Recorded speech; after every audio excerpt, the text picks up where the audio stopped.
ସାଙ୍ଗମାନେ ଜୟ ଜଗନ୍ନାଥ। ସାଙ୍ଗମାନେ ଆଜିର ଯେଉଁ ରେସିପି କୋଳଥ ଡାଲି, ବର୍ଷା ପାଗକୁ ବର୍ଷା ଦିନେ ଥଣ୍ଡା ପାଗକୁ ଏ କୋଳଥ ଡାଲିର ଯେଉଁ ମଜା ଆଉ ଏ ବନିଆଟା ଏତେ ସହଜ ସରଳ ଆଉ ସ୍ୱାଦ ବହୁତ ବଢ଼ିଆ। ଦେଖନ୍ତୁ ମୁଁ କିଛି କୋଳଥ ଡାଲିକୁ ପାଣି ପକାଇ ବତୁରେଇ ନେଇଛି। ଦେଖନ୍ତୁ କେତେ ବଢ଼ିଆ ସେ ବତୁରି ଗଲାଣି। ସାଙ୍ଗମାନେ ଏ କଞ୍ଚା ଦେହରେ ଆମେ କୋଳଥ ଡାଲିକୁ ବାଟି ନେବା। ପ୍ରଥମେ ଯେଉଁ ଡାଲିଟା ବନେଇଥିଲି ସିଝେଇକି ବାଟିଥିଲି, ଏଇଠି ଆମେ କଞ୍ଚା ଦେହରେ ବାଟି ନେବା। ସାଙ୍ଗମାନେ ଇଏ ଖାଲି କଞ୍ଚା ଦେହରେ ଆମେ ବାଟି ନେଉ, ବହୁତ ନିଆରା ଉପାୟରେ ବନେଇଛୁ, ସ୍ୱାଦ ବହୁତ ହି ବଢ଼ିଆ।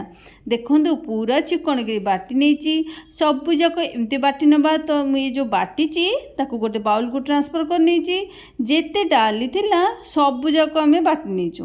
ବାଟି ସାରିଲା ପରେ କଡ଼େଇରେ ପ୍ରଥମେ ତେଲ ଟିକେ ଦେଇଛି, ତାପରେ ତେଲ ଦେହରେ ମୁଁ ଏଇଠି କିଛି ପିଆଜ ଦେଇଛି, ଆଉ ଏଇଠି ଦେଇଛି କିଛି ରସୁଣ, ତାପରେ କିଛି ଅଦା, ତାପରେ ଟିକେ ଲୁଣ ଦେଇଛି ତେଲ ଦେହରେ। ତାପରେ ଏସବୁକୁ ଟିକେ ଭଲସେ ଭାଜିଛି।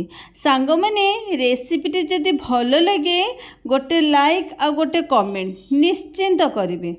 ଆଉ ଯଦି ଚ୍ୟାନେଲରେ ଆପଣମାନେ ନୂଆ, ପ୍ରଥମେ ଚ୍ୟାନେଲଟାକୁ ସବସ୍କ୍ରାଇବ୍ କରିନିଅନ୍ତୁ ଏମିତି ମଜାଳିଆ ଭିଡ଼ିଓ ଦେଖିବା ପାଇଁକି। ତ ଦେଖନ୍ତୁ ଏଇଠି ପିଆଜ ରସୁଣ ଅଦାକୁ ଭାଜି ନେଇଛି। ଟିକେ ଭାଜି ହେଲା ପରେ ଏଇଠି ଆମେ 2ଟା ଟମାଟୋ ଦେଇଛୁ। ଟମାଟୋ ଦେଇକି ଭଲ ଭାବେ ଟିକେ ଭାଜି ନେବା। ଦେଖନ୍ତୁ ଟମାଟୋ ଟିକେ ଭାଜି ହେଇଗଲାଣି, ଟମାଟୋର ଚୋପା ବାହାରିବା ଆରମ୍ଭ ହେଲାଣି। ତ ଆମେ ଏଇଠି ଟମାଟୋ 2ଟାକୁ କାଢ଼ିଦେବା। ସାଙ୍ଗମାନେ ଏଇଠି ଦେଖନ୍ତୁ ପୁରା ଭଲସେ ନାଲି କରି କଡ଼ା କରି ଭାଜିବେନି, ଏଇଠି ଟିକେ ଗୋଲ୍ଡେନ୍ ଫ୍ରାଏ ହେଲା ପରେ ଏଇଠି କାଢ଼ିଦେବା। ଆଉ ଏଇସବୁକୁ ଏଇଠି କାଢ଼ିଦେବା।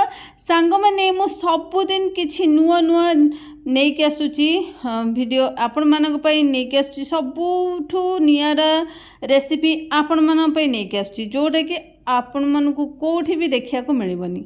ତ ଦେଖିକି ଏନ୍ଜୟ କରନ୍ତୁ, ଆଉ ମୋତେ କମେଣ୍ଟ ବକ୍ସରେ ଲେଖିବାକୁ ଜମାରୁ ଭୁଲିବେନି ସାଙ୍ଗମାନେ। ତ ଏଇଠି ଦେଖନ୍ତୁ ଏଇସବୁ ଜିନିଷକୁ ଆମେ ତେଲରୁ ବାହାର କରିନେବା।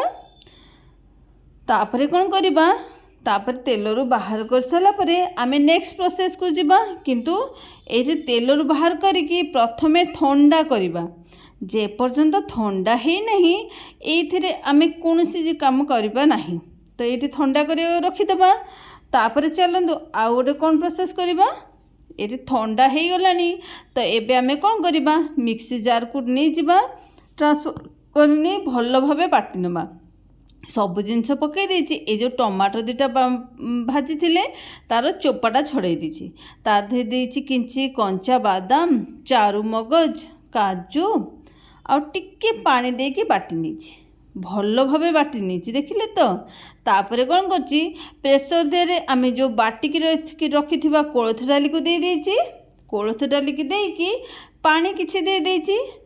ଯେହେତୁ ଆମେ ପୁରା ଭଲସେ ବାଟିଛେ, ଆଉ ଏ ଯେଉଁ ବଟା ଡାଲିକୁ ପୁରା ବହଳ ଅଛି ନା, ଆମେ ଯଦି ପାଣି ନ ଦେବା ଇଏ ଭଲ ସିଝିବନି, ପୋଡ଼ିଯିବ। ତାପରେ ଏଇ ଯେଉଁ ମସଲା ବାଟିକି ରଖିଲେ ପିଆଜ ରସୁଣ ଅଦା, ତାକୁ ମୁଁ ଦେଇଦେଇଛି। ଏଇଠି ଦେଖନ୍ତୁ ସେ ମସଲାଟା ଆମେ ଯେଉଁ ବାଟିଲେ ଏବେ ମସଲାଟା ମୁଁ ଏଇଠି ଦେଇଦେଇଛି। ମସଲା ଦେବା ସମୟରେ ସାଙ୍ଗମାନେ ହାତ ବାଜି ଭିଡ଼ିଓଟା ଟିକେ ଅନ୍ ହେଇପାରିନି, ବନ୍ଦ ହେଇଯାଇଛି। ତ ଏଇଠି ଦେଖନ୍ତୁ ସବୁଯାକ ମସଲା ମୁଁ ଏଇଠି ଦେଇଦେଇଛି। ଯେଉଁ ବାଟିକି ଆମେ ମସଲା ରଖିଥିଲେ କୋଳଥ ଡାଲି ବଟାକୁ ଆଉ ମସଲା ଦେଇସାରିଲା ପରେ ତାପରେ ମୁଁ ଏଇଠି ଦେଇଛି ହଳଦୀ ଆଉ ସ୍ୱାଦ ହିସାବରେ ଲୁଣ ଦେଇକି ଭଲ ଭାବରେ ଘୋଡ଼େଇ ନେଇଛି। ସାଙ୍ଗମାନେ ଏଇଠି ପ୍ରେସରଟା ସିଟି ଦେବା ପାଇଁ ଛାଡ଼ିବା। ଦେଖନ୍ତୁ 2ଟା ସିଟି ଦେଲା ପରେ ଆମେ କିଛି ସମୟ ଥଣ୍ଡା କରିବାକୁ ଛାଡ଼ିଥିଲେ। ତ ଏଇଠି ପ୍ରେସର କୁକର୍ ଥଣ୍ଡା ହେଇଯାଇଛି, ଆଉ ବହଳ କେତେ ବଢ଼ିଆ ସେ ବହଳ ହେଇଯାଇଛି। ମାନେ ପୁରା ଡାଲି ଭଲସେ ସିଝି ଯିବା ସଙ୍ଗେ ସଙ୍ଗେ ପୁରା ମୋଟା ବହଳିଆ ହେଇଯାଇଛି। ସାଙ୍ଗମାନେ ପ୍ରଥମେ ମୁଁ ଗୋଟେ ଏମିତି ଡାଲିର ରେସିପି ଛାଡ଼ିଥିଲି, କୋଳଥ ଡାଲିର ରେସିପି, ଯେଉଁଟାକି ମୁଁ ସିଝେଇକି ବାଟିଥିଲି। ଦେଖନ୍ତୁ ଯେତେବେଳେ ଆମେ ଡାଲି ବସେଇଲୁ ସିଝିବା ପାଇଁ, ସେଇ ଟାଇମ୍ରେ ମୁଁ ଏଇଠି ଆମ୍ବୁଲ ବତୁରେଇ ଦେଇଥିଲି। ତ ଏଇଠି ଆମ୍ବୁଲ ବି ଟିକେ ସମୟ ବତୁରି ଯାଇଛି। ତ ଭଲସେ ଆମ୍ବୁଲକୁ ଚକଟି ଦେଇଛି। ସେ ଆମ୍ବୁଲ ଚକଟାକୁ ଏଇଠି ଦେଇଦେଇଛି। ତାପରେ କିଛି ପାଣି ଦେଇଛି। ଆପଣ ଯେତିକି ବହଳ ରଖିବା ପାଇଁ କି ଚାହିଁବେ ରଖିପାରିବେ, ନହେଲେ ପତଳା କରିବାକୁ ଚାହିଁବେ କରିପାରିବେ। ତ ଏଇଠି ଭଲ ଭାବରେ ଏମିତି ଗୋଳେଇ ନେଇଛି ଆମ୍ବୁଲ ପାଣିକି ଦେଇକି। ମୁଁ ଟିକେ ଖଟା ବେଶୀ ବନେଇଛି, ଆପଣ ଆପଣଙ୍କ ହିସାବରେ ଆମ୍ବୁଲ ଏଠି ପକାଇ ପାରିବେ। ତ ସାଙ୍ଗମାନେ ଦେଖନ୍ତୁ ଭଲ ଭାବରେ ଗୋଳେଇ ନେଇଛି। ଏଇଠି କ'ଣ କରିବା ଦେଖନ୍ତୁ, ଡାଲି କେତେ ବଢ଼ିଆ ଦେଖାଯାଉଛି ନା। ଦେଖନ୍ତୁ ଫୁଟିବା ଆରମ୍ଭ ହୋଇଗଲାଣି। ତ ମୁଁ ଏଇଠି ଗୋଳେଇ ସାରିଲା ପରେ କିଛି ସମୟ ଆମ୍ବୁଲ ପାଣି ଯେଉଁ ଆମେ ଦେଇଛେ ଆଉ କୋଳଥ ଡାଲି ସାଙ୍ଗରେ ଏଇଠି ଟିକେ ଫୁଟେଇବା। ଯେହେତୁ ଦେଖନ୍ତୁ ଆମ୍ବୁଲ ପାଣିଟା ଗରମ ପାଣି ନଥିଲା, କଞ୍ଚା ପାଣି ଥିଲା। ତ ଏଇଠି ଟିକେ ଅଳ୍ପ ସମୟ ଫୁଟେଇବା, ବେଶୀ ଫୁଟେଇବା ନାହିଁ। ତ ଏ ଦେଖନ୍ତୁ ଫୁଟି ଆସିଲାଣି। ତ ଏବେ କ'ଣ କରିବା, ଆମେ ଏଇଟାକୁ ଆରପଟ ଚୁଲାରେ ରଖିଦେବା। ତ ସେଇଠି ଫୁଟୁଥିବ ଧୀରେ ଧୀରେ, ଆମେ ଏଠି ଛୁଙ୍କଟା ମାରିବା, ଥଣ୍ଡା ହେବାକୁ ଦେବାନି। ତ ଏଇଠି ଚାଲନ୍ତୁ ଛୁଙ୍କ ମାରିବା। ଛୁଙ୍କ ପାଇଁ ମୁଁ ନେଇଛି ସୋରିଷ ତେଲ। ସୋରିଷ ତେଲରେ ଏ ରେସିପିଟା ବହୁତ ହି ଭଲ ଲାଗେ।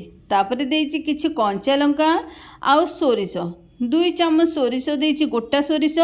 ସୋରିଷ ଟିକେ ଫୁଟିଗଲା ପରେ ଏଠି ଦେଇଛି ରସୁଣ, ଛେଚା ରସୁଣ।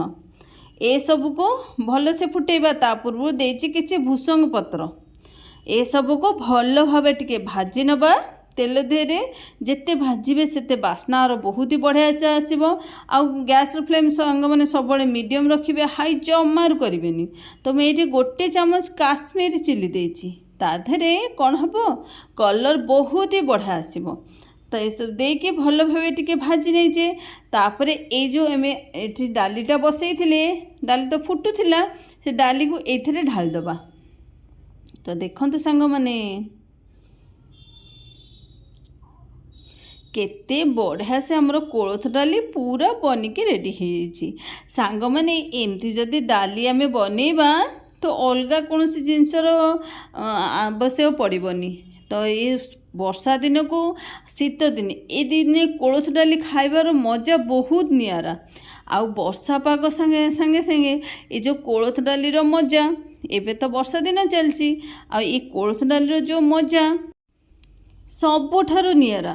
ତ ଦେଖନ୍ତୁ କେତେ ବଢ଼ିଆ ସେ ଆମର କୋଳଥ ଡାଲି ପ୍ରସ୍ତୁତ ହେଇଯାଇଛି। ଆଉ ଏମିତି ଯଦି ସାଙ୍ଗମାନେ ଡାଲି ବନିଯାଏ ତ ତାହେଲେ ଅଲଗା କୌଣସି ଜିନିଷ ଖାଇବାକୁ ଇଚ୍ଛା ହେବ ନାହିଁ। ଆଉ ବର୍ଷା ଦିନ କ'ଣ ଶୀତ ଦିନ କ'ଣ ଏ କୋଳଥ ଡାଲି ଖାଇଲେ ବହୁତ ହି ବଢ଼ିଆ ଲାଗେ ବର୍ଷା ଶୀତ ଦିନେ। ତ ସାଙ୍ଗମାନେ ଏ ରେସିପିଟା ନିଶ୍ଚିନ୍ତ ବନାନ୍ତୁ, ଗୋଟେ ଥର ଟ୍ରାଏ କରନ୍ତୁ। ଆଉ ମୋତେ କମେଣ୍ଟ ବକ୍ସରେ ଲେଖିବାକୁ ଜମାରୁ ବି ଭୁଲିବେନି। ଆଜିର ଏ ରେସିପି ଏତିକି ସାଙ୍ଗମାନେ। ପୁଣି ଦେଖା ହେବ ନୂଆ ଏକ ରେସିପି ସହିତ ଏଇ ଟାଇମ୍ରେ। ଜୟ ଜଗନ୍ନାଥ।